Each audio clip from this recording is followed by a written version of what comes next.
Just waiting for Amitesh sir to join.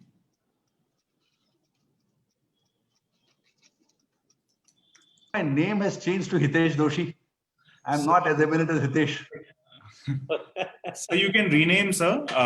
On your video, there are these three dots. There is a mute button. There are these three dots. If you click on those three dots, you will see an option fourth from rename. bottom, rename.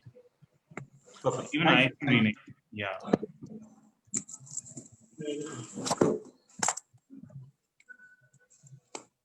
Thank you. Thank you, Anand.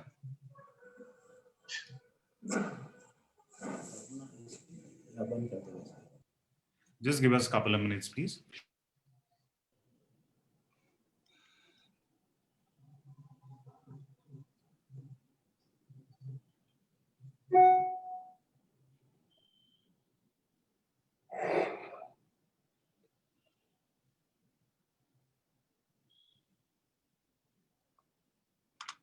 Hello, everybody.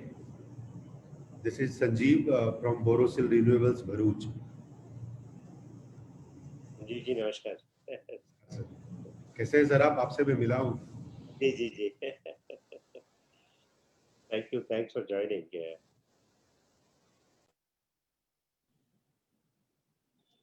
Just wait for Amitesh sir to start with. I request everyone to keep patience. Thank you. He'll be joining us anytime.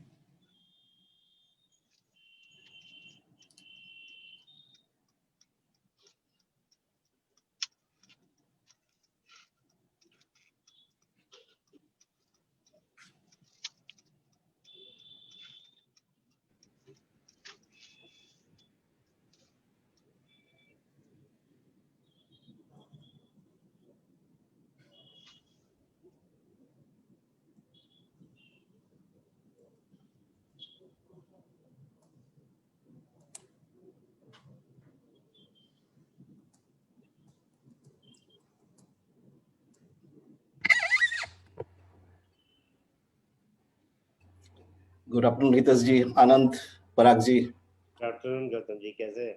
बस बढ़िया. Welcome, Gautam sir.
So, very good evening, ladies and gentlemen, and very warm welcome on behalf of EQ Magazine and Vari Energy. I invite you all to witness the launch of India's first and only NABL accredited PV module test lab by a manufacturer, Vari. I'll start with a brief introduction about myself. I am Anand Gupta, founder and editor of EQ Magazine. EQ is a monthly publication on solar and other renewables. We have been publishing since last 12 years, monthly in print and digital. We have been publishing daily e-newsletters. We have a daily updated news website, and we also have numerous kinds of conferences, webinars, trainings, events, etc. So that's a very short introduction about myself. So today, friends, we have gathered here on a virtual platform to witness the launch of India's first and only NABL accredited PV module test lab by an Indian manufacturer, Vari Energies. Let us understand what's the significance and importance of this in terms of quality, reliability, bankability, benchmarks, and how Indian manufacturing has truly achieved a quantum leap and jump to not only touch, but also surpass global standards. Let me run you through what's been happening till now. So whenever we talk about testing, quality assurances, certifications, on which developers, EPCs, IPPs ultimately have been finally relying, what happens is only few modules are sent to IEC labs for testing and certifications, once only in 3 years. The certificate which is issued by IEC is issued, which is valid for 3 years. Now, this process also has a waiting time of 6 to 9 months and also creates logistics barriers, delays. Testing of all modules is just virtually impossible. So just few modules probably a manufacturer can send, and then our buyer ultimately has to rely that just on the basis of few modules being tested, that everything is fine. Now, our in-house NABL accredited PV module test lab gives many advantages. Like it enables frequent testing of much larger number of modules for assurances, quality satisfaction, and reliability without any delays and logistics hurdles.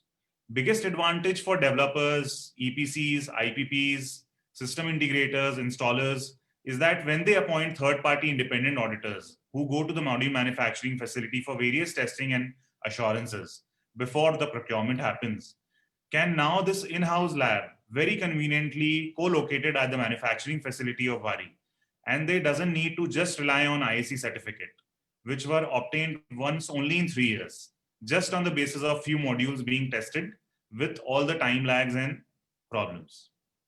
So friends, it gives me immense sense of pride as an Indian that an Indian manufacturer has achieved this milestone and has taken a very decisive step to achieve a great standard and set up a lab which enables all possible testings, including all very critical tests and tests which very few labs in the world can do, such as dynamic mechanical load test, etc.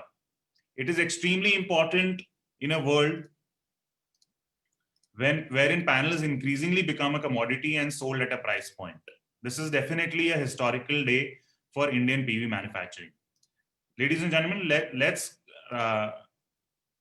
run you through a few presentations and a very brief introduction exactly about what we are talking.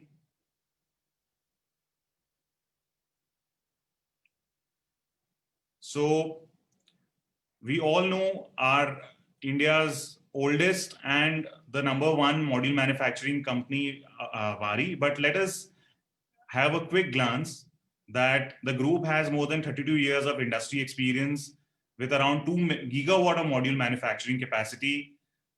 It gives me as an Indian a pride that they have exported more than 3 gigawatts of modules globally. Vari is a tier 1 module manufacturer, #1 manufacturer in India, having exported their products to more than 68 countries and have commissioned more than 600 megawatt projects. Also active in the distributed solar space. So they have done more than 10,000 projects in pumps, telecoms, rooftops, have achieved an amazing CAGR of 26.5%. And ladies and gentlemen, the most important point, they employ more than 2,500 people So it's a very big employment generator with 350 plus sales and service centers. Let us see what kind of lab has Vari established. It is IEC CB-CTF approved lab from Intentech with total quality assurance.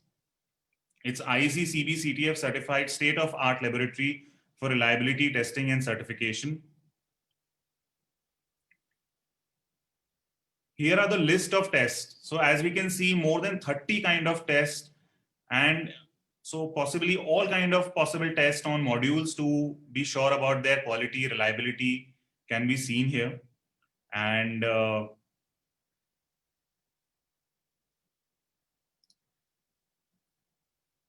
here is a glance of various kind of equipments that they have recently installed for dynamic mechanical load test, robustness of termination test, hail impact test, humidity freeze test, and thermal cycling test, UV test, salt mist corrosion test, etc. Thank you. Now we have a very, very interesting video to play.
Beautiful video, ladies and gentlemen.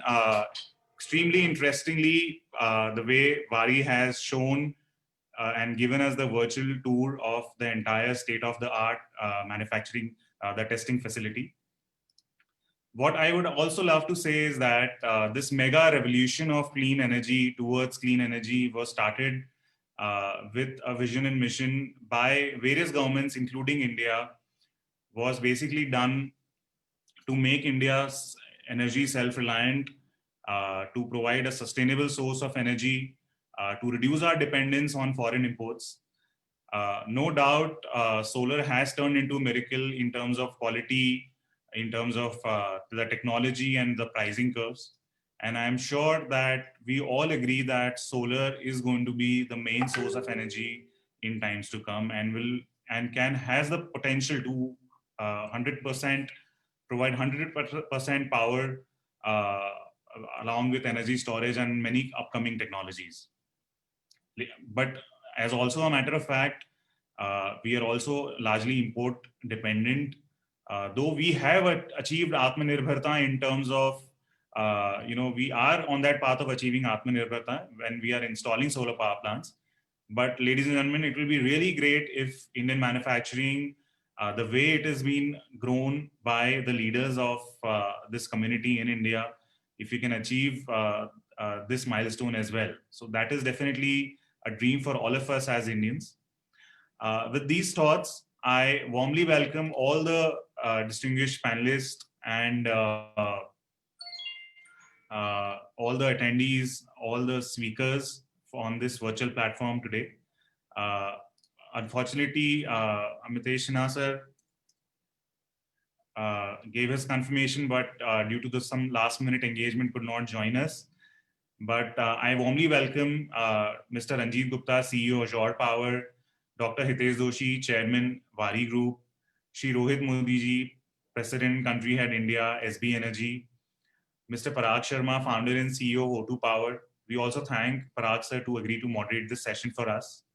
Mr. Avijit Das, Director, NABL, Mr. Manoj Gupta, Vice President, Solar and Waste to Energy Business from Fortum India Private Limited, Mr. Chotu Chaudhary, CEO, AMP Energy India, Mr. Gaurav Joshi, Senior Environmental Specialist, the World Bank, Mr. Gautam Samanta, Head PV Technology, Juniper Green Energy. Ladies and gentlemen, let's welcome all the delegates with a big round of applause.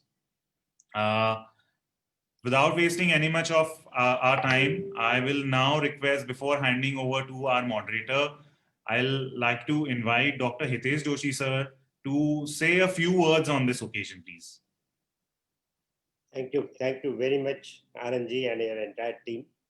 I think the first thing I would like to request Ranjit ji, Rohit ji and Parag ji to virtually inaugurate this lab and make it open. So far we were using for ourselves, but after your opening today, we would like to use it for everyone. So that is the first thing I would request all three of you. And just by saying one line from all of you, I think we'll start this lab. So may I invite Parag sir to hand over, to take the handover, please? Yeah, sure. Congratulations, Hitesh ji. And I think that's an excellent move. NABL lab coming from a manufacturer, that is something unique which has happened in India. Congratulations once again. Maybe I will take it over once if other people want to congratulate before I start.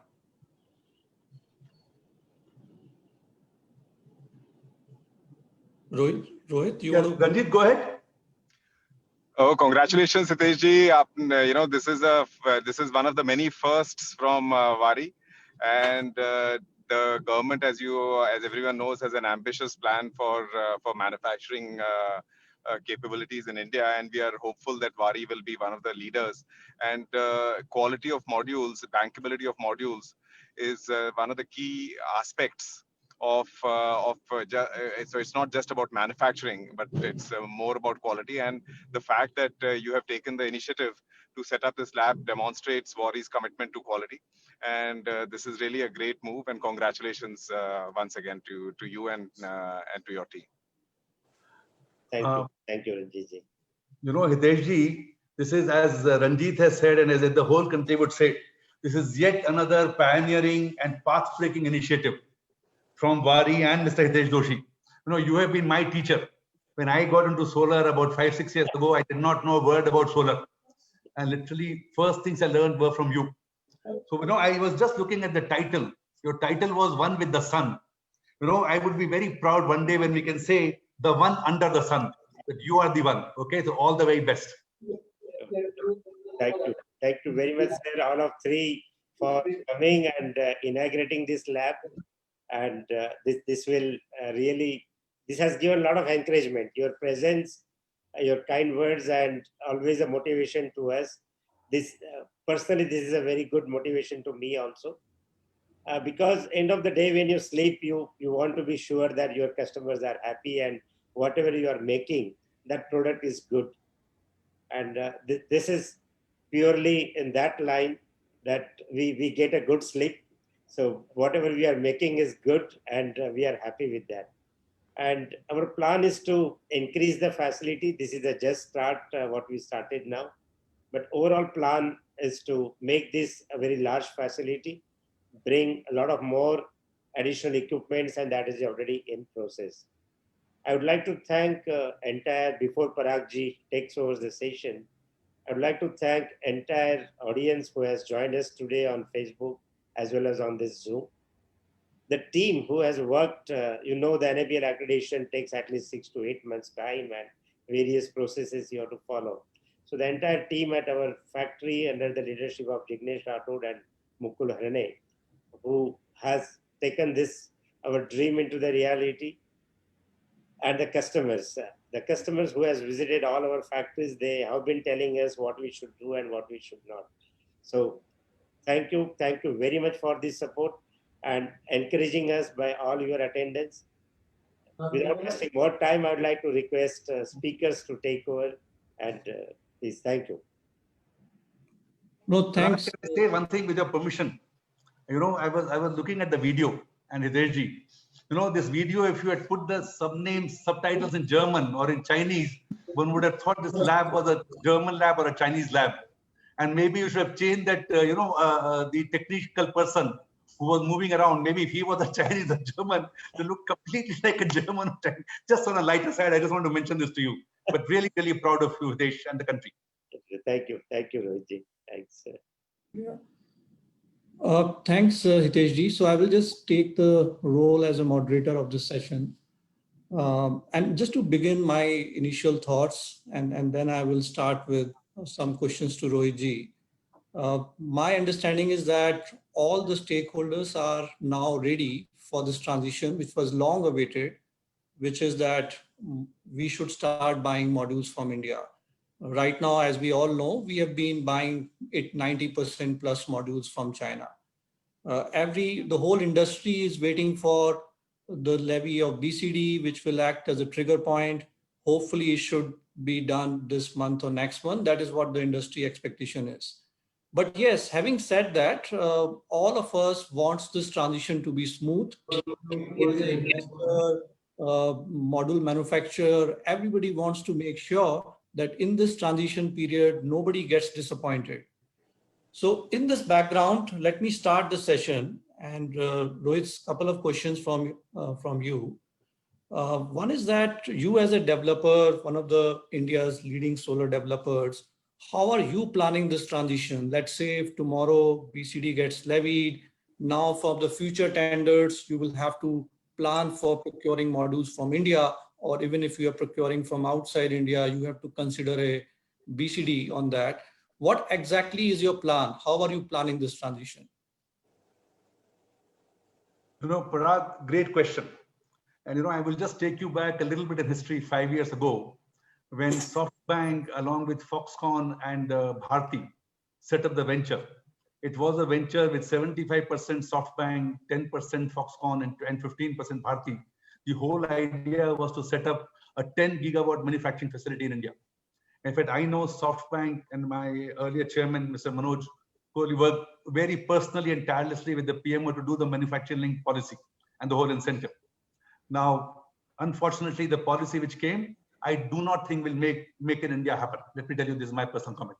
Obviously, you can see, personally speaking, Foxconn went out. We did not set up a manufacturing facility and we became 80-20. Having said that, so very clearly, manufacturing in India is the way forward.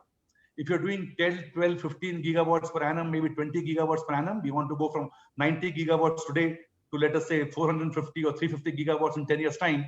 We're talking about 25 to 30 gigawatts per annum on an average. This cannot be done on imported modules, but this also cannot be done on the 2 to 3 gigawatt manufacturing facilities.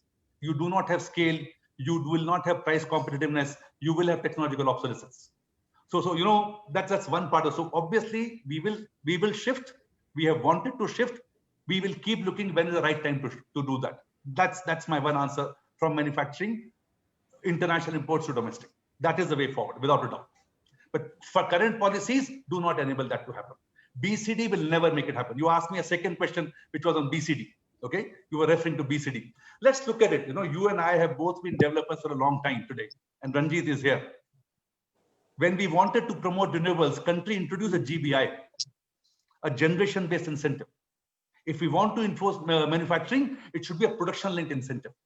Please understand, today you are seeing the fate of the manufacturing-linked tenders. LOIs have been issued. No DISCOM wants to sign a PPA at ₹2.93. We have 20 gigawatt of PPAs pending to be signed because DISCOMs don't want to pay 7 paisa trading margin to a SECI and NTPC. Indian power sector is exceptionally price sensitive. Exceptionally price sensitive. They will not want to pay 2 paisa, 5 paisa, 7 paisa more. Where is the question of they wanting to pay 15, 20 paisa more? We have had an SDD for 2 years. We have had a BCD. Has it led furtherance? You can have domestic manufacturing, domestic content? No. We need to move to production-linked incentive where the customer is not bearing. A government says, this is my plan on a fiscal basis, on a commercial basis, on a national interest basis. It makes more sense for me to do that. The wrong answer, Parag, but that's my take on this very clearly. No, thanks a lot, Rohit. Very straightforward reply and coming right from your heart. Ranjit, one question to you. Ranjit, I believe you are in a position to take questions, right? Yeah, sure. Yeah. So, Ranjit, my question to you is that last year, government tried one mode of clubbing the development activity with the manufacturing, and Azure and Adani has been the successful bidder in that. So from that day onward, how has been your experience, you playing a role both as a manufacturer and also as a developer? So just like Rohit mentioned, right, the issue is with the price sensitiveness of the distribution company, right? And but I differ a little bit from Rohit on what is the solution for this, because undeniably there is a pushback from the distribution companies to buying more expensive power, and that will continue till the time that we allow it to happen, so to say.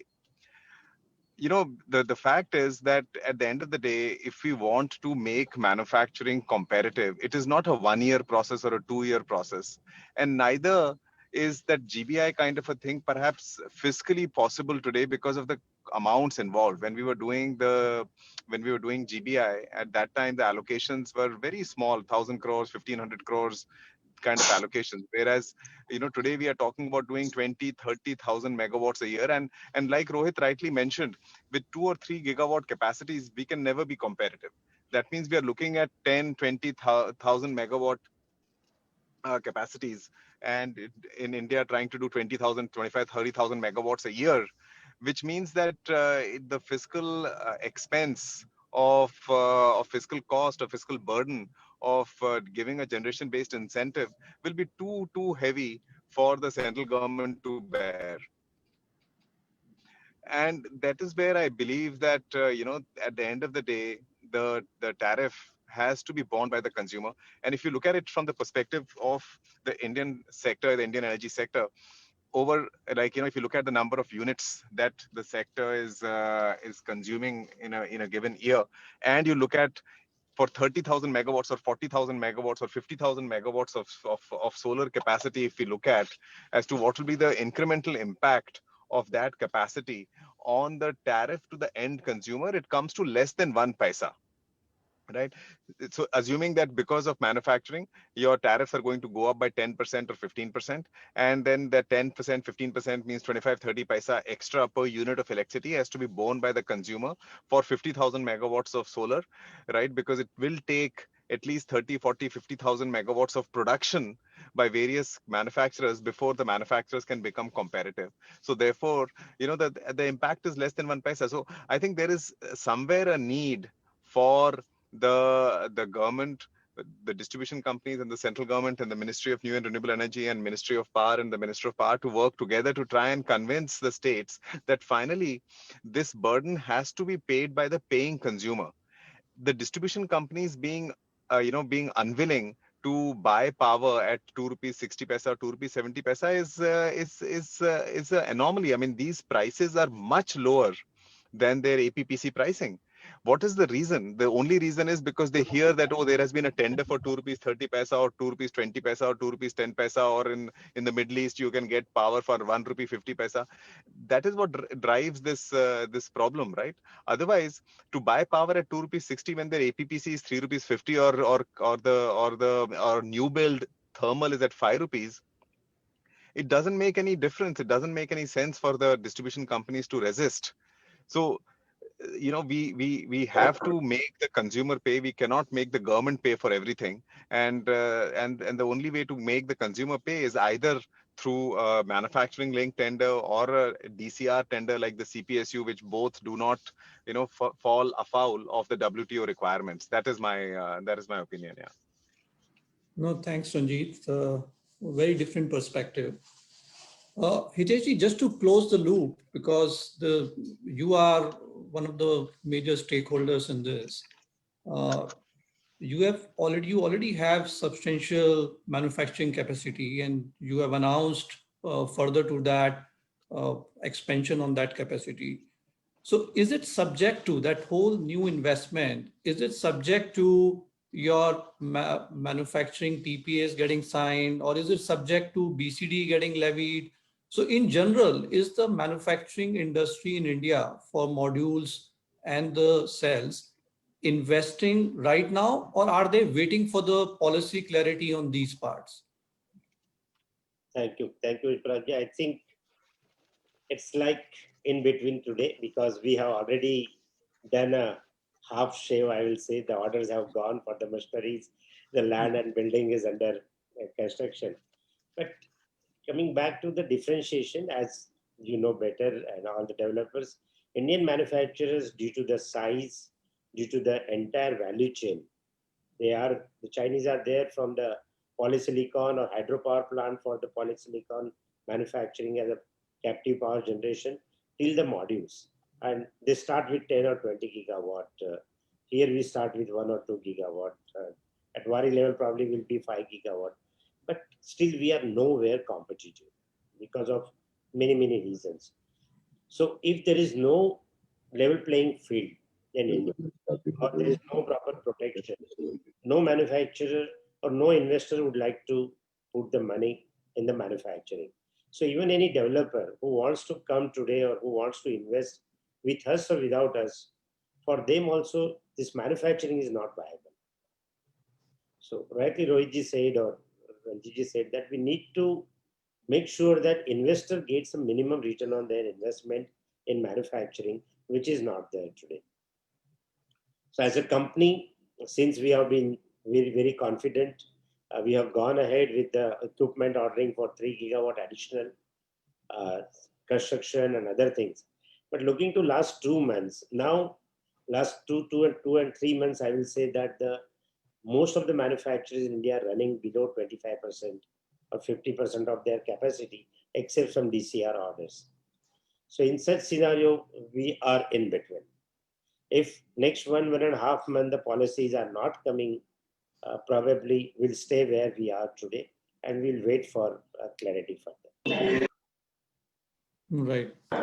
No, Hitesh ji. So just to move on the whole discussion, and I'm moving to Gaurav Doshi. He's the senior environment specialist in the World Bank. So Gaurav, hope you are on the call. Can you hear me? Yes, I can, Parag, clearly. Yeah, thanks, Gaurav. So Gaurav, my question was that India now have crossed almost 35 gigawatt of installed capacity in solar and growing at 10 gigawatt a year rate. These capacities which would have commissioned 20 years back, 15 years back, now must be having a challenge of how we will recycle the panels and the other equipment. So from wearing an environmentalist hat, what is your view on that? Is that a real challenge, the decommissioning of the plants and the retrofitting of the panels? Thanks, Parag, and congratulations to Vari on this marvelous achievement. Thank you. I speak to two parts of the question. One, whether there is an issue, there is an environmental issue, the answer is yes, pure and simple. Whether that issue can be handled, my own perspective is the answer to that also is yes. When manufacturers take responsibility for quality, when they take responsibility for making sure that they act in consonance with applicable laws and advocate for liberal policies, they also take responsibility for consequences of whatever they are doing. That is the natural cycle of all business. And I'm sure that solar being such a environmentally benign power drawing process, not so much manufacturing, and I wanted to speak to that also. And maybe Mr. Doshi has a perspective on how challenges around occupational health are being handled in the currently existing plants, but we'll come to that later. But my own perspective as a funder of the Government of India, and that is the thing we have to remember, right? The World Bank works with governments. It does not work as much with the private sector. The International Finance Corporation, our sister concern, works with the private sector. We work normally with the Government of India and try to make sure that whatever goes on ground according to their own plans conforms to whatever they have thought about in the policy metrics. So for example, in the case of solar, the 15, 20-year-old plants that we were talking about a moment ago will now come to some closure. And my urge to this August gathering, and I can clearly see that there are entrepreneurs who want to go great lengths to develop this sector, is to start looking at recycling as a systematic business. Not in use panels not only come from aging that you were describing, but also from the breakage and from wastage that comes when installation happens.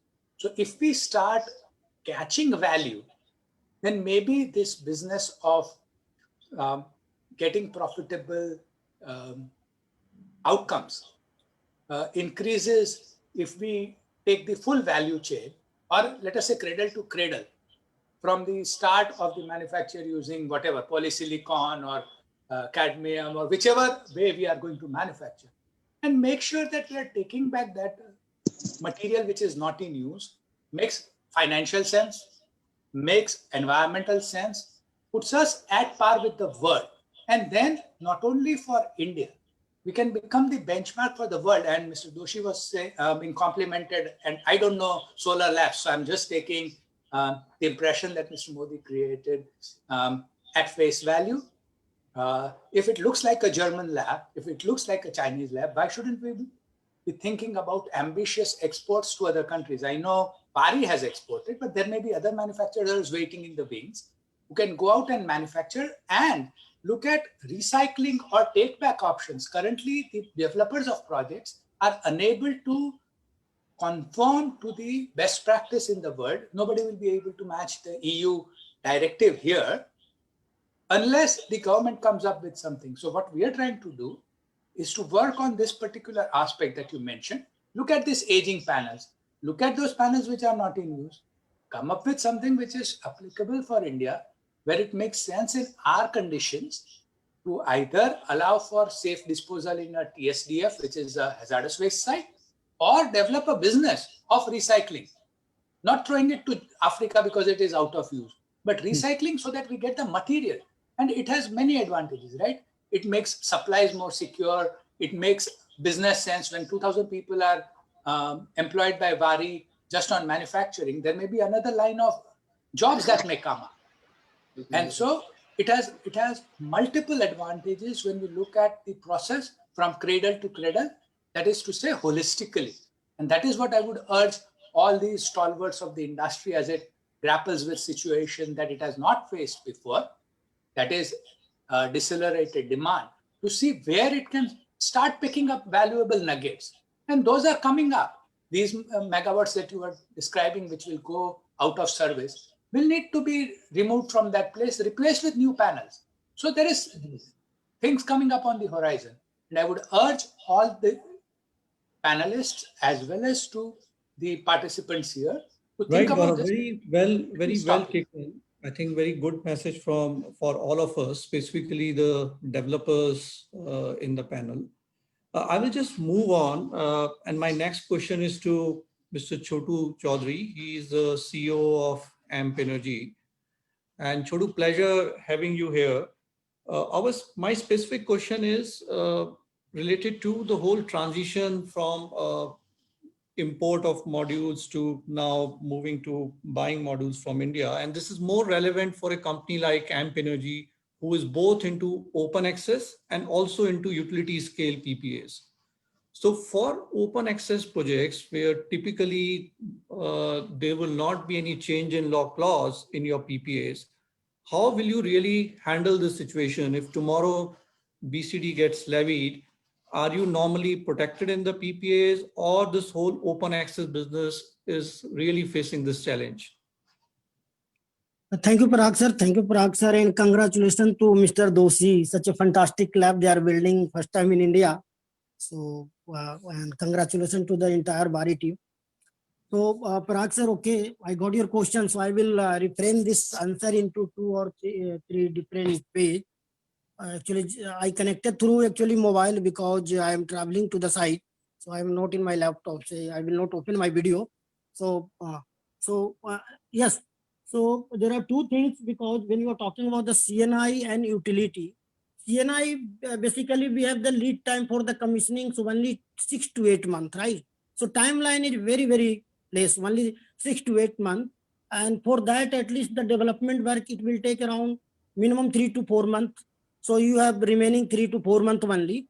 So by that time, you have a better visibility over the module, considering for over the 24 month or 18 month for the utility project, where there is no visibility when you are going to sign the PPA, and what is the readiness of your transmission line and evacuation system and all other things, right? So here visibility is more. So I can say yes, risk will be minimized, one step. And the second, some of the PPA, yes, it is a considered for the BCD. Some of the PPA is not considered. But when we have not considered the BCD in our PPA clauses or SHA clauses, we are taking some of the risk factor also. We have taken into either in the tariff or in the cost. We have built up the risk factor, so we should not damage our company under the risk. Now coming into the utility project, people are going for 2.36 or 2.37, and predominantly, I mean, there is a trade war between the India, China, and China, USA, and the technology is also shifting very dynamically. Now, initial the panel was 330, 335 watt peak for the poly. Now people have shifted into the monopark and bifacial. But the reason being, when you are changing your technology from the different technology, we don't have the certification. First of all, we don't have the certification. And MNRE have also given a lot of stringent conditions like LLM or BIS or something like that. So people don't have that. And even third party validation of the PAN file and other data is not available for the new technology. And the third one, that there is no report is also available in the market, a previous report or historical report, how monopark and bifacial is behaving. What is their behavior pattern? Because one of the panel is required a lot of component, and when you are going to acquire of the module or purchase of the module or manufacturing of the module, around 70-18 component would be there, and you are going to specify each and every component in the different way. For that, you don't have the lab. Precisely in India, we don't have the lab. China, we have the lab, but we don't know their accuracy level because that is not the standard one for this technology. Now, coming into the third question, when importing the module from China in India, which one is better? So definitely, I think in the condition or to promote the Make in India or a vision of the PM, definitely we should or our manufacturers should be focused on the domestic module rather than the imported module. But the thing is that we don't have any vertical integrated in India, any of the manufacturer. We talk about tier one, any of the manufacturer, they don't have the integrated facility. So once they will build up, they have the panel only or they have the line only. But all the components, they are totally dependent, heavily dependent upon the other country also, not in India. So first they have to go when either they have to build up the lab or they have to build up the facility or they have, evolving the capacity. First, they think about where they are going to buy the component of each item. And if you are dependent upon the China, when you are going to manufacturing the module, whatever for the sale, whatever for the glass connector and all other steps. So that things, I think some of the regulatory challenges, I know the manufacturer is currently they are facing the regulatory challenges. We don't have any clear policy from the MNRE or government side. So I think they should promote, either they have to give the incentive for the manufacturer or for the developer, either way, or they have to give some different tax rate, tax regime, FDI and all these things to promote for the domestic module. But yes, there is a challenge, sir. Definitely there is a lot of challenge at this time because the behavior pattern, we are not able to understand how the module pricing is going after the 6 months down the line and after 1 year down the line, and how India is going to recap such a gigawatt capacity in a 2-year span of time because they have only module line. They don't have the cell, they don't have the polysilicon, they don't have the other component. So I think when they are going to develop also, definitely they will take at least minimum 5 years. I am very transparent. It will take minimum 5 years to develop all the component. Till then, yes, we are under risk. We are under risk. To think about like the China. No, I completely agree with you, Mr. Chaudhary, and I think your point is very valid that the whole value chain is not in place, and without value chain being in place, how will this whole transition happen? Absolutely valid point. So just moving on to Manoj, and we have with us Manoj Gupta, who is a Vice President of Solar and Waste to Energy Business in Fortum. Hi, Parag. Manoj, welcome to you in this panel discussion. My specific question to you, Manoj, is that you are seeing that writing is on the wall. Government of India wants to promote Make in India in modules and cells. And they are just looking at different kind of schemes. Either it would be BCD or it would be a production linked incentive. There would be something which they are going to implement in near future. What exactly is your suggestion that in this transition period, what Government of India should really take care from the developer's perspective? Thanks, Parag.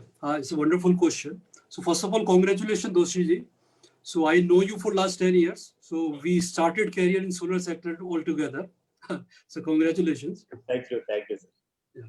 So with respect to your question, I have a slightly different approach what Ranjit has mentioned, what Rohit ji has mentioned. So I have a slightly different approach from a industry expert perspective or a investor or IPP perspective.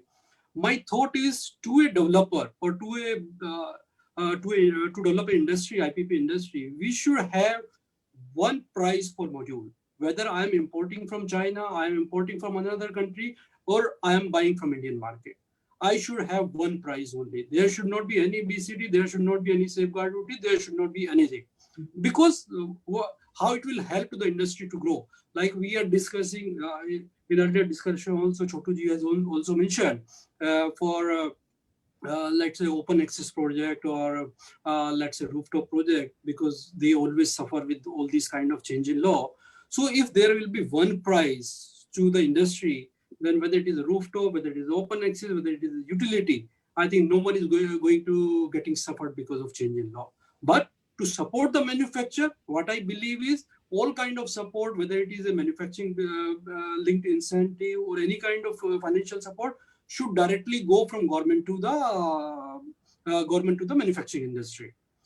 because how it will help further, how it will help, because right now what we are discussing is competing or supplying at the competitive rate in Indian market. But if there is a one price of module in international market, so all Indian manufacturer will also be able to compete in global market. So it's not only India at what price they are supplying, but in global market they are competing with all the manufacturer, whether it is China based or some other base. Another point here is because we have seen earlier also, we have seen whether it is a solar industry or before solar industry, let's talk about wind industry also. So if the competition is very limited between 3-4 manufacturers, then the bigger question comes to be for an industry, the bigger question comes to be there is a cartel. There is a cartel between the Indian manufacturer. So price, they fix up a price. I mean, they don't go to below to a certain price. But if they are competing in international market, so there is no cartel. Cartel will not be applicable. So there will be one price for international market. If they have to survive, they have to supply at that certain price. Because from an IPP perspective, from a developer perspective, what we always, we all want that lowest tariff.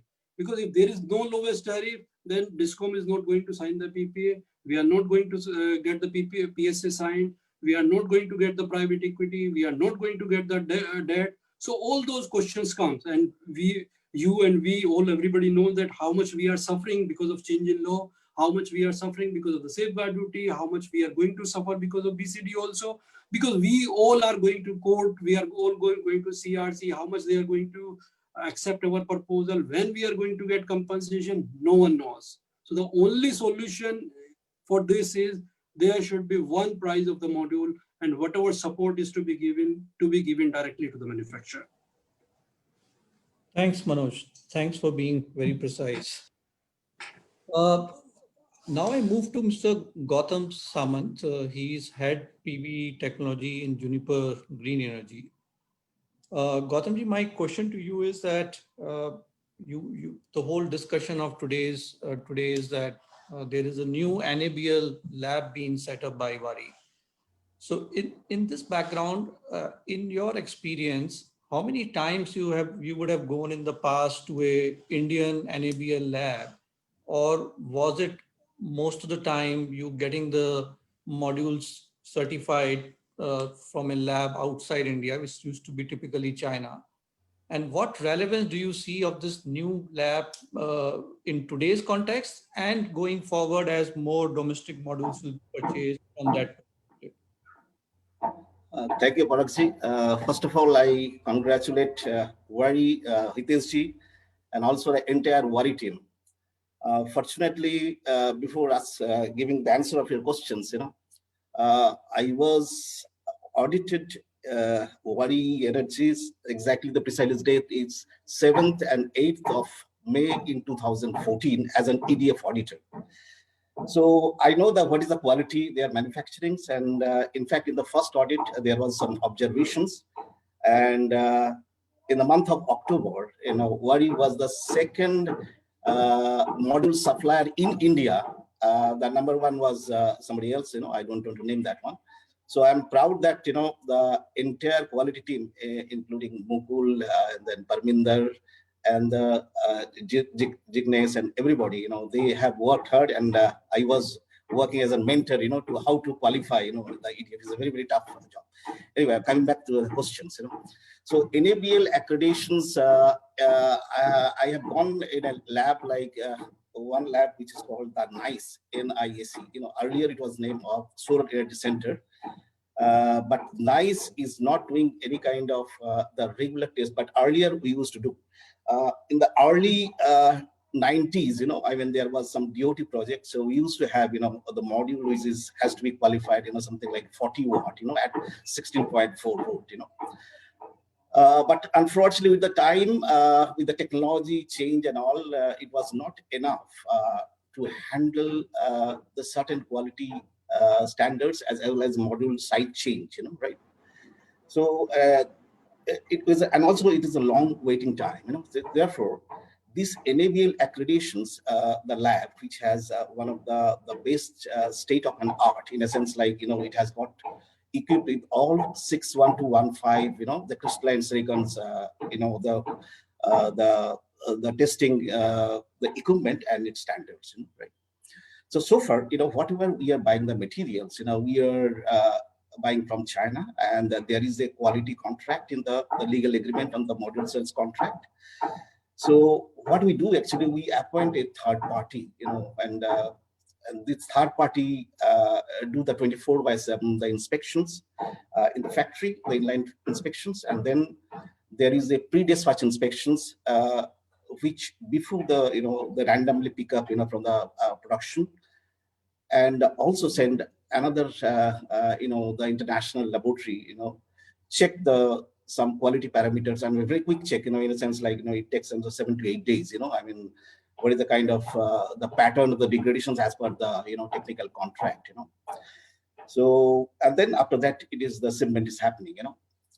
So had it been in a different situations, like if we have to go for a domestic model manufacturing, and we know what kind of the quality it is. I can discuss in details as well. I mean, on the EDA part, what we used to do, and the same things which have been inbuilt in my practices as well nowadays. Right. So those quality standards it will meet, but I'm sure that it will help us in particularly appointing a third party. There are a lot of third party laboratory are there. I mean, to put them 24/7 for the manufacturing, and then finally for pre-shipment as well as the lab inspections. Definitely this NABL lab will give an advantage for the domestic manufacturing. But having said that, what I want to say, it's not only one such kind of lab. There are 3 or 4 labs which have NICE is dedicated for a kind of a national level program. But on the BIS certificate, there are high physics and a couple of other labs in Bangalore, but that are not sufficient. So what I want to say, when we are going for a manufacturing setup, something like by another 2 years, something like 30 gigawatt. So we need to have several this kind of a laboratory. One more lab has come in Ahmedabad, the Mitsui lab, but we need several labs in the region wise, in a sense like, my waiting time, when we send the sample to the lab, my waiting time should be less, and also the quality standards. In a sense, what I mean by that, there are 2 quality standards. I got a point, Mr. Gautam. I will just come back to you very soon. But your point is that we need several more labs of these kinds. Yes. And there is a real requirement for the same. Sure, absolutely. Just to move on, my next question is to Rohit. Rohit, we all are now almost coming to a common consensus that yes, there is nothing wrong in having for Indian developers to buy modules from India, but where exactly is the value chain, whether we are competitive or not. So in this background, the question that arises is that why don't we, though the Indian manufacturers are also investing and they should be really competitive, but if we want to have a large scale investment in India, we should also open doors for foreign investors. And specifically, we all know that 90% or 80% plus in the solar manufacturing industry is controlled by China on modules and cells. So why don't we open door for them also so that they start investing in a big way and really strengthen our manufacturing capacity? Why I'm asking this question, that today this whole thing is blocked because of the press note 3, which was released by the government, and there was a restriction from the neighboring countries to invest in India. It's not a restriction, but it is not a normal route. You have to take a lot of approvals before you invest in India. So do you see that this is a good solution, that we start encouraging investment from China and they set up huge manufacturing capacities in India, which might solve the problem? Rohit? I think he might have dropped out. Okay, so is Ranjit there on the call? Yeah, I can see Mr. Ranjit is still logged in.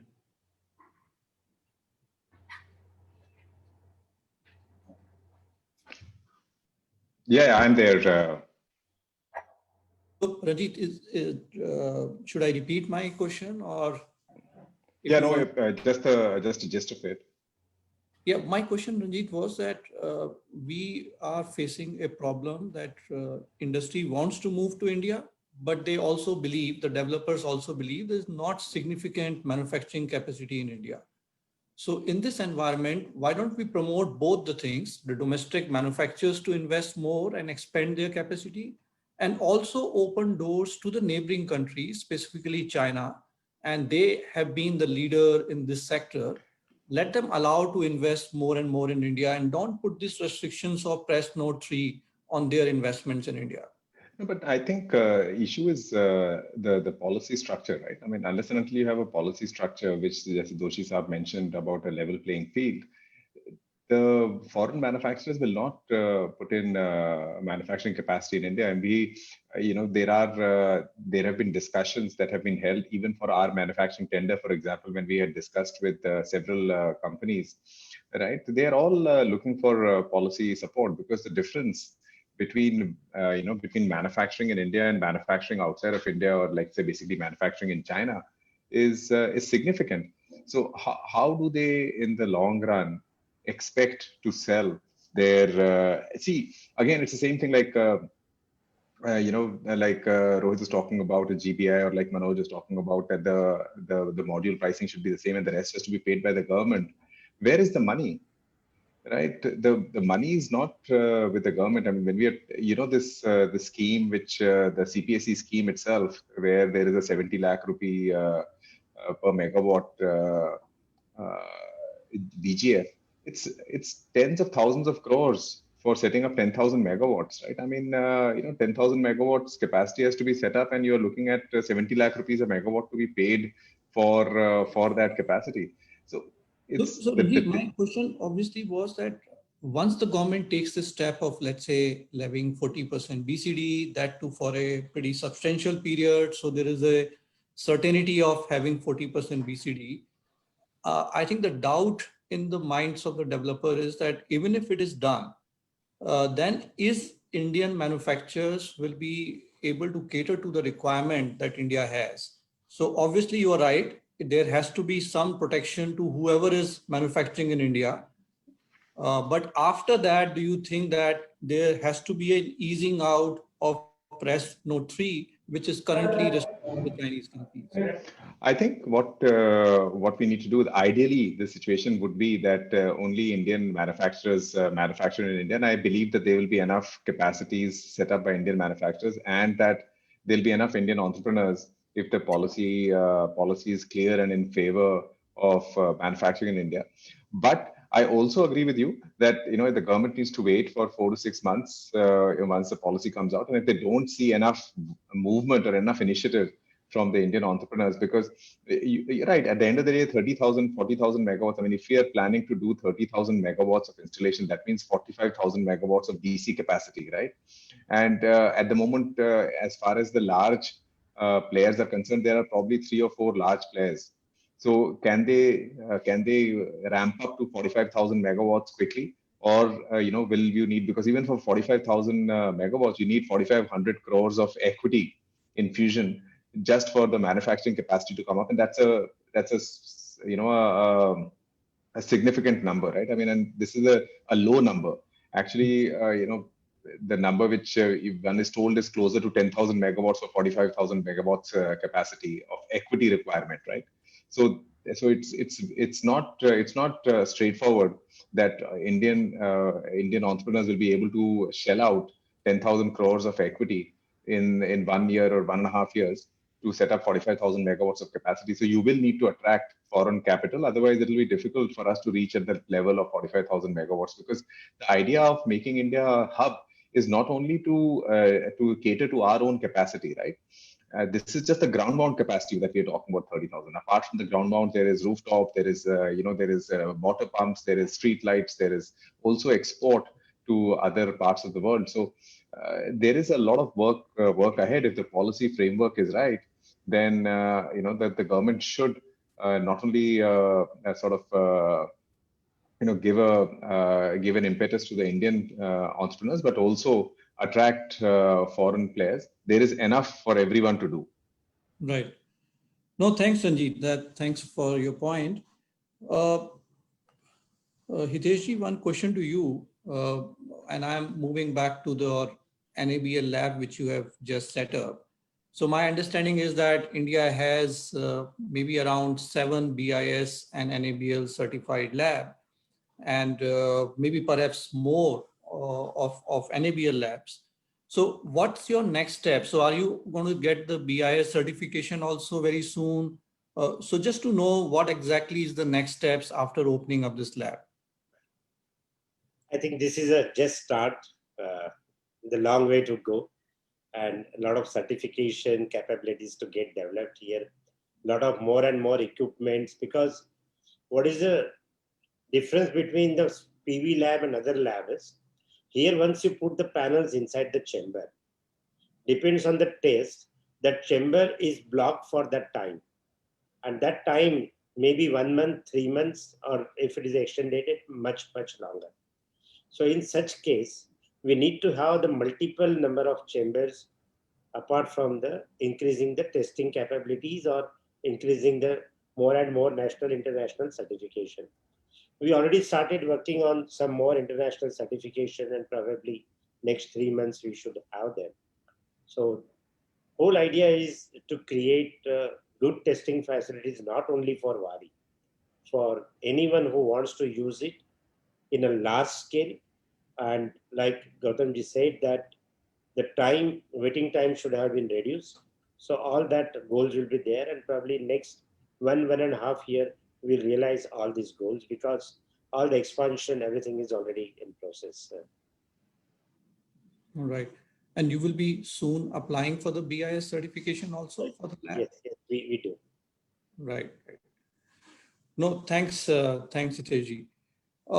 Moving on, is Gaurav on the call? Gaurav Doshi? He's there, I think. Yes, I am. Yeah, thanks, Gaurav. So, Gaurav, my question to you was that the first time that in India a manufacturer has opened an NABL lab. By now, we used to have names like TUV, UL, who are considered independent experts or independent agencies. So do you see it as a challenge that manufacturer has some intrinsic conflict of interest, and that was the reason why it has not been done by now? Or do you see it should not be a big issue? My own sense is the more responsible the manufacturing ecosystem, the less the need for getting people from outside to certify. The conflict of interest remains, but we could have the checks and balances in place as the system evolves and matures, when competitors could be given blind samples. And it isn't the first time that people have diversified, right? There have been other instances when quality assurance services of large manufacturers have been harnessed to improve the quality of the industry as a whole. So it is something that Mr. Doshi will have to navigate with a clear conscience and clear goals for his business objectives of expanding sales. But it is also a value add to the whole ecosystem. I see this as a signal that India is ready to play ball on the highest levels of quality.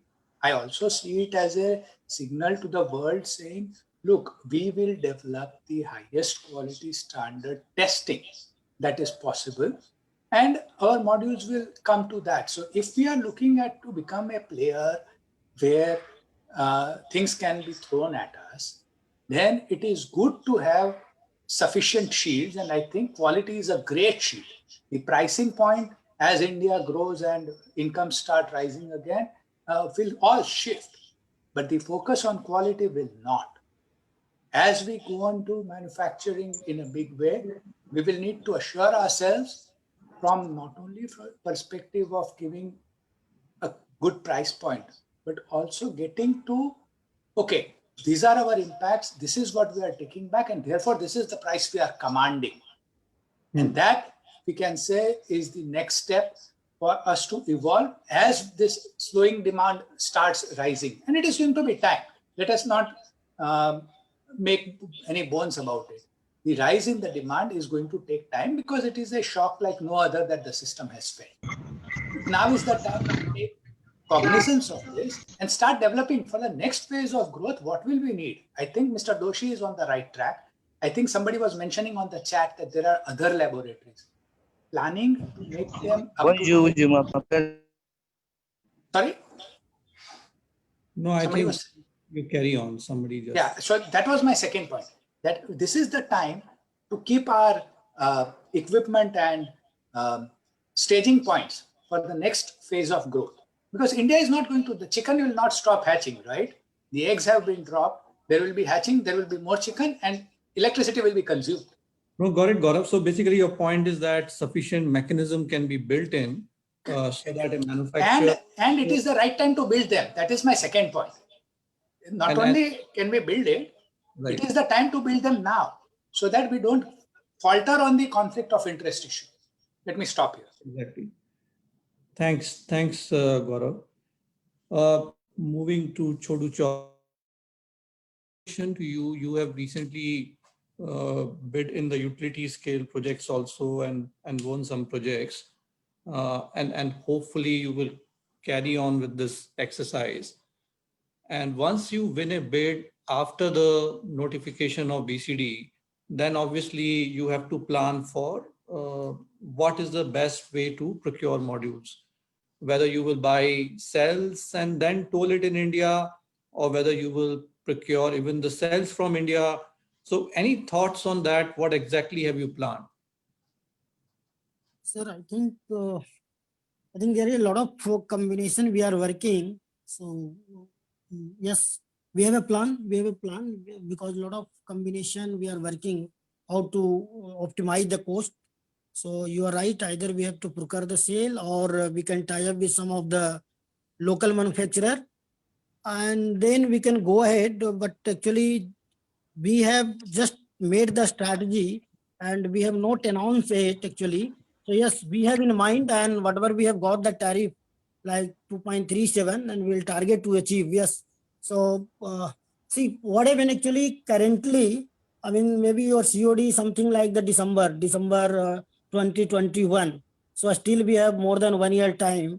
And what actually I am observing, because technology is shifting completely into the mono park. Okay. So even you are saying if we are going to have a tie-up with the local manufacturer through the sale, but do we have the line in India who can support for such a high module efficiency? Because the tariff is high, tariff is very, very low. So when the tariff is low, lot of factor is actually a lot of factor is there who is making the tariff low. Not only the pricing, but definitely there is a generation, there is a O&M cost, there is a BOS cost, there is a lending cost, there is a OPEX and pre-OPEX cost. All these things is required. Definitely module prices contribute a higher rate than any other. But we also think about if the technology is going to move like the 600, more than that watt peak, accordingly your price will drop. And today if I make the partnership with anyone, either they have to support me while getting of that weightage of the module.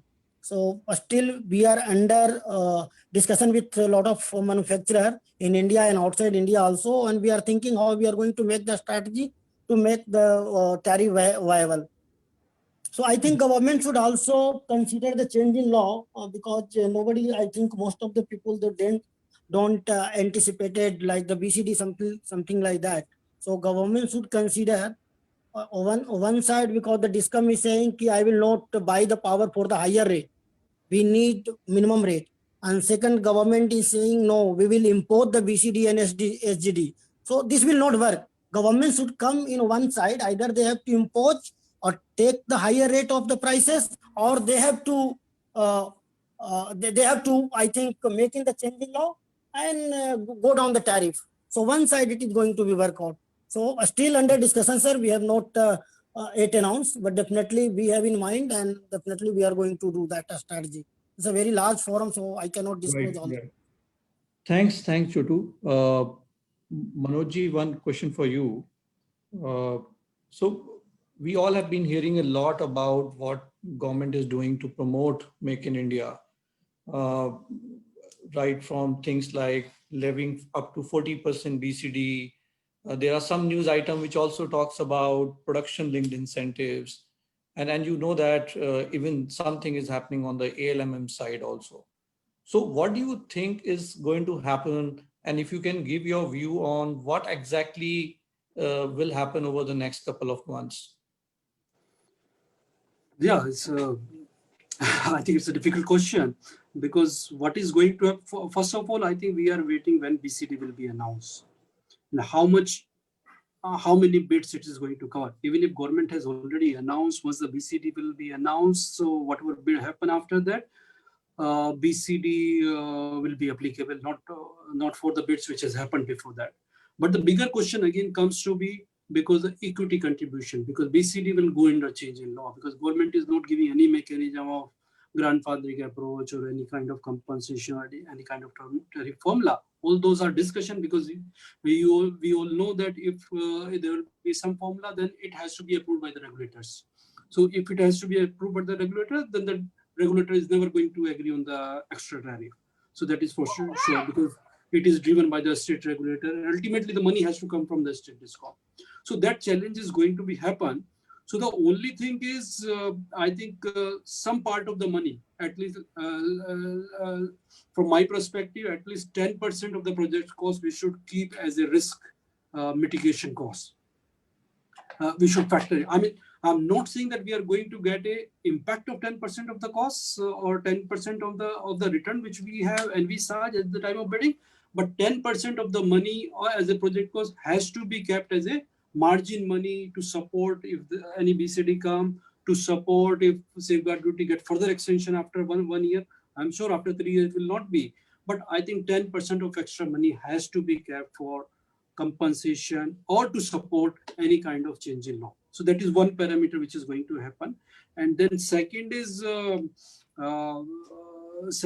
with respect to how we should how we should go ahead now. I mean, in the future bid, I think we have to really strictly analyze the bid. We have to really strictly analyze the bid, what kind of risk there are. So I think that is an important factor. Risk, I think risk has increased. So risk should be factored in the tariff also. Earlier we have seen 2.37 tariff, but I mean, from my analysis perspective, the bid which has happened after that, the tariff has increased from 2.37 to 2.45 or 46. So risk factor was added in. So same way, while going forward, I think the risk factor will be added further, and the tariff will also go with extra increase. And DISCOM has to be ready, SECI has to be ready for all those increase in tariff. Right. No, thanks, Manoj. And moving to Gautamji. Gautamji, you may just touch upon, you being from the PV technology side, you may just touch upon the topic that what exactly is happening on the PV technology side and what will be the implication on tariff on account of that.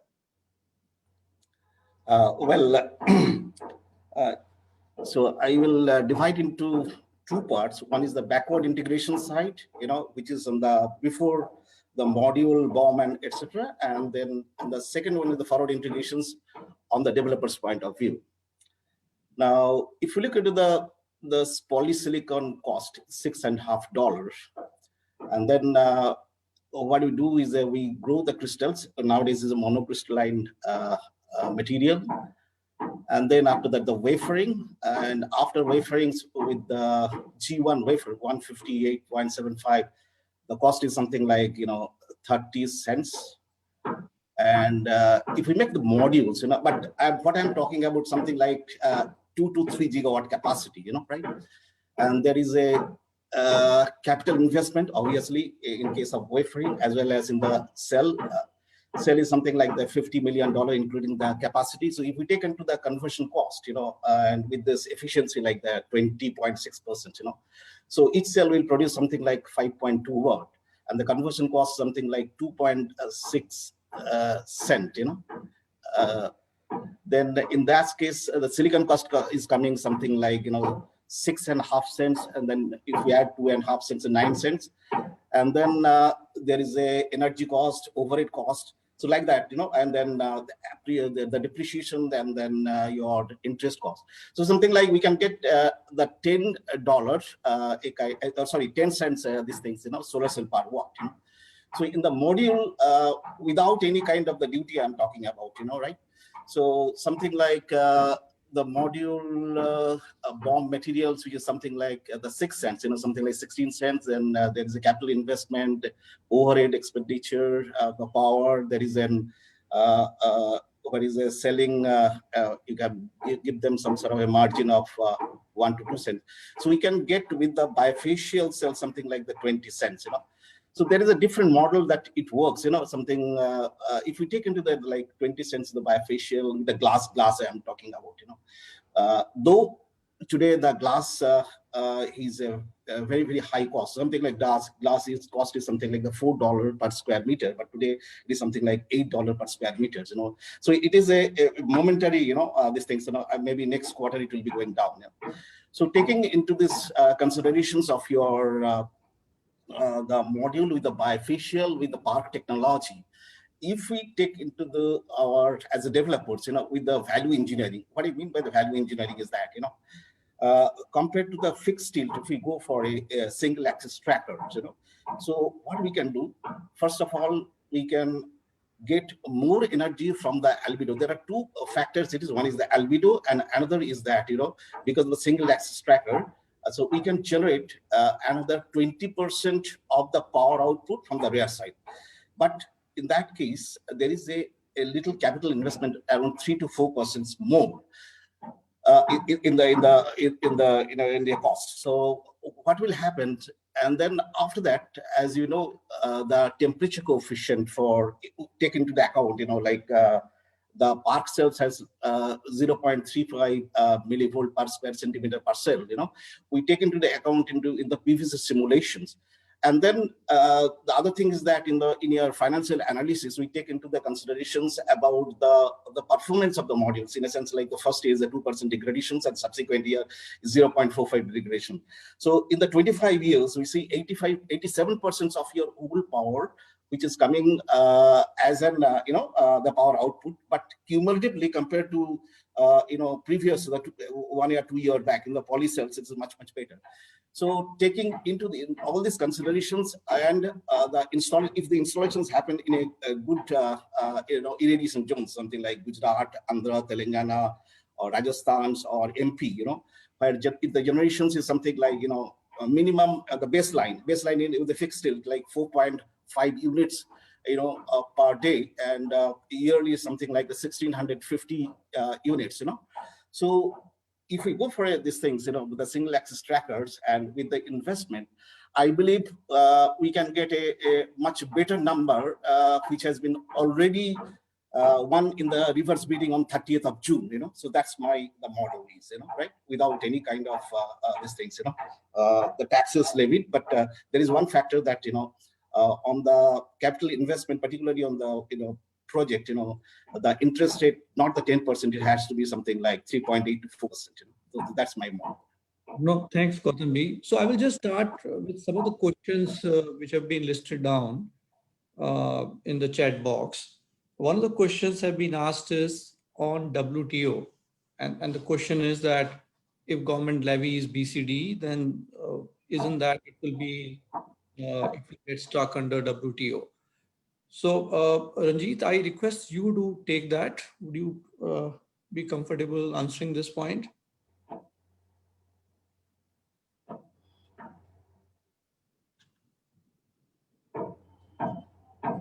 Anybody else among the panelists who would like to answer this question?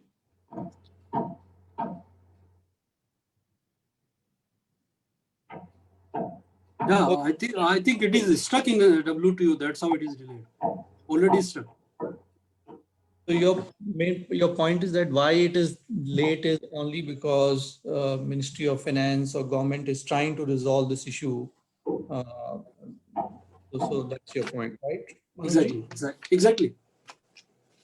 Understood.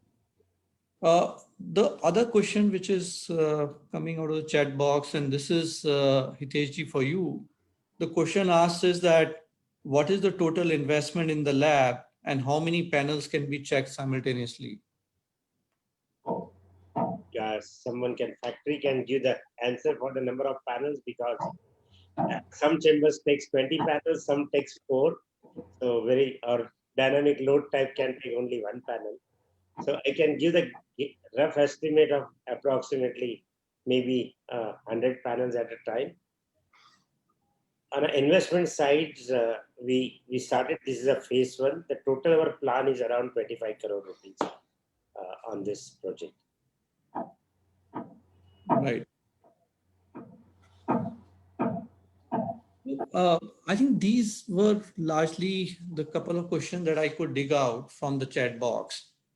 Anand, you would like to pick up any other questions, or should we start concluding the call?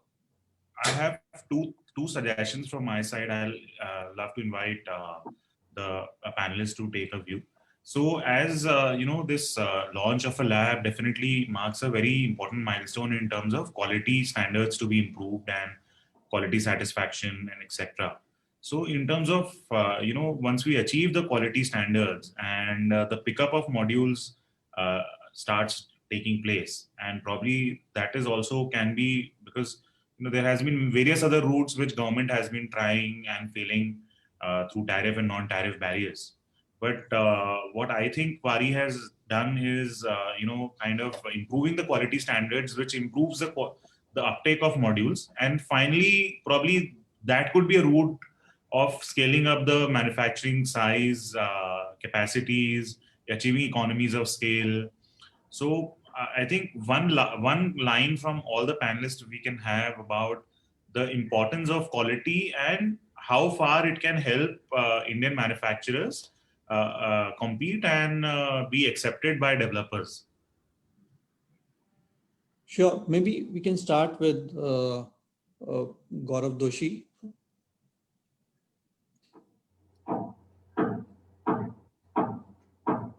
Thanks, Parag. Thanks, Anand. I think quality is central to growth.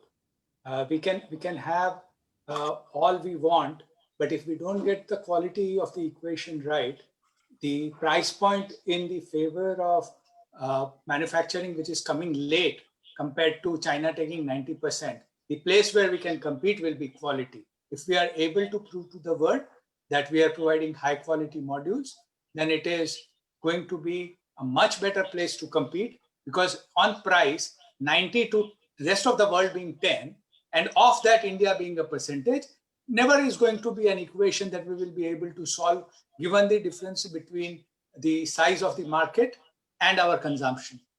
So therefore, I would urge all the members of the community that is here to consider quality as a prerequisite, not something to tick off, okay, our order is done, let's get a certificate, but as a prerequisite to supporting the ecosystem on the solar PV from cradle to cradle.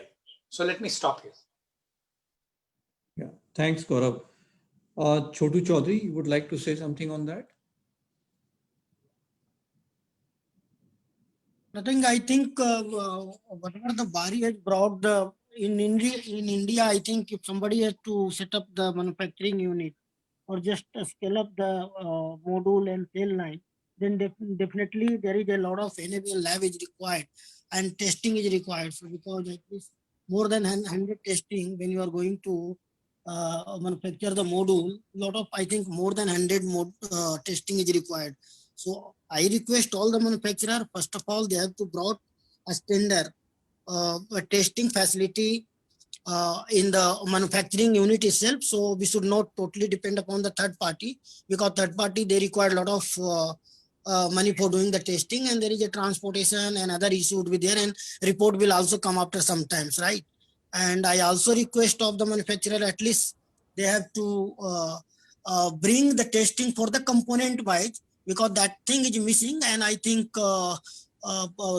Doshi and their team has brought such a fantastic things, and I have not gone through the entire presentation of it, but definitely there is a good initiative they have taken it for choosing the right module. And I request from the MNRE and government side, I think they have to clear about the regulatory policy And I think if there is a something, the tariff is very, very low. So they have to consider the BCD, SCD and the change in law, and they have to bring the new framework, or they make the ISA standard actually. So the contract is required for the ISA standard, not for the Indian standard.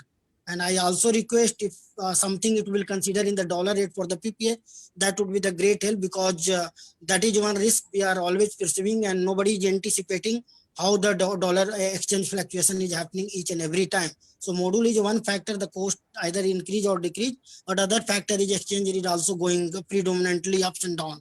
So these are the two, I think two things I required from from the MNRE side, and second one is from the manufacturer side.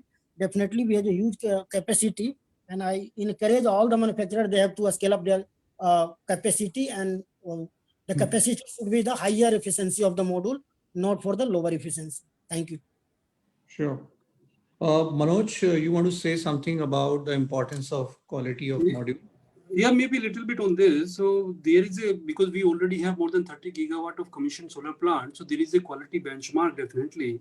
So all the Indian manufacturer has to go, either has to match that benchmark, or they have to go better than that benchmark. And I will urge to all the manufacturer that they should take, because they are coming out with a new facility, they are investing so much of money. And I think they should take technical consultant also in confidence. Technical consultant, I mean, because if you are looking for private equity investment or going for raising debt, I think ultimately you hire some technical consultant for due diligence. So if those consultants are also taken in confidence by the Indian module manufacturer, and they certify that the module is going to perform for 25 years perspective and it is going to give the result as designed, I think that will play a very, very important role. Then only you will get equity in that. Thanks, Manoj. Gautamji, would you like to say something on this topic? Yes. First of all, I will say that Waaree should go for the BIS as well as IC certificates, as well as UL if possible. Apart from that, domestically, if you see, we have already crossed 38 gigawatt level of installations. So one is that as I told you, during the manufacturings, and also if there is a kind of the quality has to be checked, in a sense, like either in the BOM level, like the glass transparency or the back seats or your EVA gel content, blah, blah, blah, whatever the components which is available, the diode configuration, which is in the junction box and all. So these testers facility is there and fantastic. I think the turnaround time, very quickly it can be tested. And that's a very, very good, I'd say. And the next thing is that in case of any kind of the quality in the field installations, either the power is not giving or any kind of a degradations or anything, which is coming across for the warranty part, and as well as there are two things. One is the product warranty and the performance warranty, So particularly on the performance warranty, I think this NABL lab definitely will give an weightage, is not only for the developer's point of view, but for the lender's point of view, because the testing where I am doing, has it been a NABL lab, it has got a different value. So that is a fantastic, I think I want to say, the Waaree point. Thanks, Gautamji. Maybe if I could add, based on my experience in the sector. So first of all, I think that most of the Indian developers are pretty mature. So they understand their capabilities. So I would say that there are two categories. One category who doesn't have a large team of their own, who depends more on the consultants and the outside world, they play safe and they go with tier 1 module manufacturers. While the developers who are confident about their quality team and they are slightly okay with taking risk, they may sometime go with tier 2 manufacturers, but they will deploy their own quality team on site. They will make sure they get the material which is meeting to the BOM that they are. So that is point one. I think the other point is that the whole quality of a module entirely depends upon the BOM that both the parties have agreed to. So if we are blaming Indian manufacturers for bad quality or any other country's manufacturers, it is not a right thing to do, because you have to compare what BOM you have agreed and whether the manufacturer is delivering the material as per the BOM.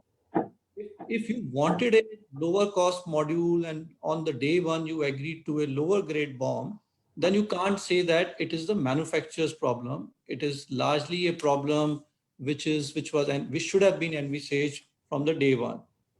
The third point which I would like to say here is that by now the typical trend was that we were buying from China, and before the dispatch of module itself, we were sending some sample of modules to a lab in China. And that's why the requirement of a lab in India was limited. But as scenario is changing, whereby we have to buy more and more modules from India, either once BCD is levied or whichever means government deploys, the Make in India really happens. So in that scenario, definitely we need too many labs in India. The current 7 labs, which are BIS and NABL accredited, are not going to be sufficient. And definitely this move of Waaree is in an absolutely right direction. Anand, any other point that you want panel to discuss before I try summarizing? No, sir. So I think it was quite excellent. And what I would say is that everyone has heard how challenging Indian manufacturers environment is. And despite that, if some manufacturer who started a very at a humble note, 20, 30 megawatt line and scale to 2 gigawatt and further talking of expansions. So I think it deserves a lot of appreciation and applause by the entire industry. And definitely it's a sense of pride for me as an Indian, for everyone. So that work Dr. Doshi has done, and kudos to them. Before you close, because some people probably would have missed watching the video, so I wish to share the video once again, if you permit me. Sure, Anand. Thank you.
Thank you very much, everyone, for watching. Over to Parag sir for summarizing and closing.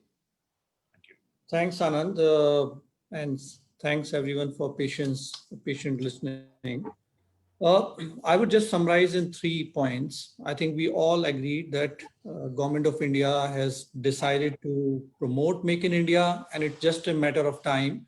Maybe this month or next month, people are expecting BCD to be levied. I think the 2 point of views were coming out, and it's very surprising that both the chair and co-chair of FICCI committee was there in today's panel discussion, and both were having slightly different point of view on this. I think one point of view was that let's not increase the tariff, give incentives to the Indian manufacturers that will make them even globally competitive. Either use the production linked incentive or use the VGF method, but let's make sure that the tariff doesn't increase. So that was one point of view. The second point of view, which was more coming from some of the manufacturers and some of the people who have won the recent bid of development and manufacturing together, their point of view was that, look, many other things have been tried, production link incentives and the grant link promotion of manufacturing has been tried earlier. So this levy of BCD is a more straightforward way. Just levy somewhere around 40% BCD and give a long-term view on this number so that it incentivizes domestic manufacturers to invest. So that is the second view. By now, whatever we understand, in the short run, it seems like government has decided to levy BCD, but it has been delayed, and that's which is causing a lot of anxiety among at least the manufacturers. Some of the people like Wari and many others have already invested, and everyone hopes that it's just a slight wait of time. It's somewhere on the way. And once this bottleneck is cleared, at least we will see substantial capacity coming in. There are other point of views. How do we bring in more investors? But yes, the bottom line is, and this is what I'm telling more from my hat of being running a development company or a IPP. The bottom line is that there is a huge investments waiting to happen in the solar sector. Whatever government do, the whole transition should be very smooth. All the IPPs are just wanting a level playing field. They're absolutely fine moving to the domestic manufacturing. But this transition from the current regime where we can buy modules from anywhere and 0% custom duty to the new one which government is talking about should be a smooth one. In all probability, whenever this will happen, all the IPPs will continue buying cells, maybe in the beginning, till the time the cell manufacturing expands in India from China, and they may only toll the modules, but slowly as things move in India, more manufacturing of cells happen in India, then maybe both cells and modules can be procured from India. So that was the larger discussion. But yes, once again, the prime topic of today's discussion was to congratulate Wari on their NABL accredited lab. There is no doubt, it's a complete consensus among all the panelists that India needs more of such labs. And very soon, people will see more procurement happening from domestic manufacturers. And on the back of that the need for such labs. Thanks a lot. Thanks everyone for the patient listening. Thank you very much, Paragji. Thank you, everybody. Yeah, Anandji and entire team and all the audience, all the dignitaries for encouraging us, supporting us. I would like to also thank the entire Wari team and to take this show ahead, Ajay Mishra and his entire team here, apart from the lab. So thank you very much. Wari is committed for the quality.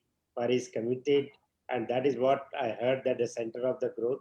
I should tell you that we could grow in solar from probably a 50 kilowatt a year to 2000 megawatt is only because of the focus on quality and learning. And we will continue to do it. That's our commitment to the industry. And we will do our best to make sure that the customer gets the best. Thank you very much. Thank you, Doshi. Thank you, Hiteshji. Thank you, Anand. Thank you, Paragji. Thank you very much, everyone. Thank you. Looks like Joe Biden is winning, and I think that is another positive news coming for renewable energy. So with these thoughts, bye for now, and everyone be safe.